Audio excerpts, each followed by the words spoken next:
काय बेशरम आहेत. आत्तापर्यंत आमदार फोडत होते, खासदार फोडत होते, आता पेपरच फोडत आहेत.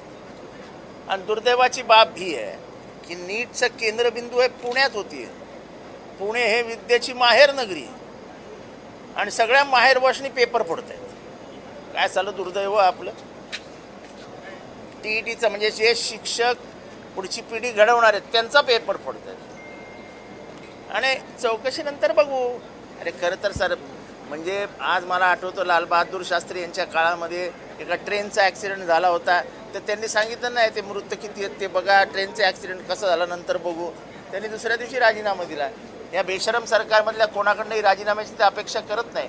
पण हे जे काही चालू आहे ते विद्यार्थ्यांच्या जीवनाशी किती खेळणार आहात, भविष्याशी किती खेळणार आहात. MPSC घोटाळा, कुठलीही परीक्षा घोटाळा, आमदार घोटाळा, खासदार घोटाळा. हे घोटाळ्याचं सरकार आहे, हे घोटाळेबाज सरकार आहे. आपण कशा पद्धतीनं ट्रॅप लावून अधिकाऱ्यांना अडकवलं, अशा पद्धतीची धमकी गुड्डू सेठ नावचा व्यक्ती RTO अधिकारी जे कारवाई करतायत त्यांना धमकी देतोय. इथे मंत्र्यापासून खालच्या लेवलपर्यंत हेच चालू म्हटल्यावर आता सगळी व्यवस्थाच खराब झाली, सडली व्यवस्था. त्या सडलेल्यामधनं असाच वास येणार. सब मॅनेज होत आहे. त्या सियाला पण वाटलेलं सब मॅनेज होत आहे, तिला ढकलून नवऱ्याला.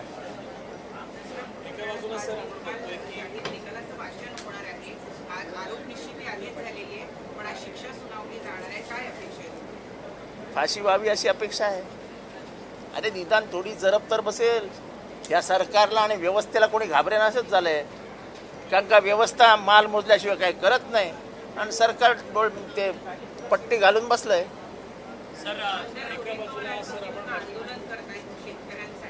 गांभीर्याने घ्यावं लागेल सरकारला.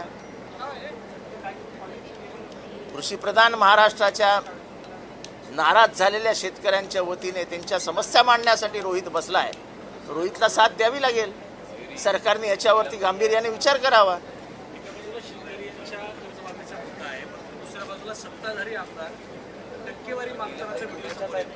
अहो सत्ताधारी आमदार मागतात म्हणजे काय. आपला बाप करतो तोच पोरगा करतो. बाप 56% घेतो, हा 5% घेतो, त्याच्यात काय मोठं आहे.